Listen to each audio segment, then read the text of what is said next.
10, 9, 8, 7, 6, 5, 4, 3, 2, 1, Corpus!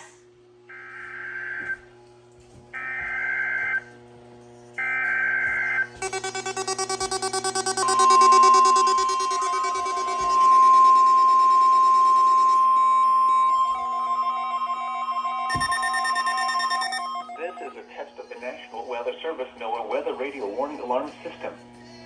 This test is conducted every Wednesday between 11 a.m. and noon local time, unless there is severe weather in the area, in which case the test is postponed until Thursday. Again, this is only a test. There is no severe weather in the area at this time.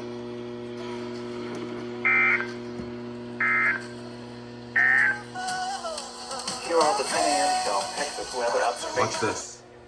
At Laredo, cloudy. Temperature 83 degrees, dew point 73, and the relative humidity 72%. Wind southeast at 16 miles an hour. The pressure 29.87 inches.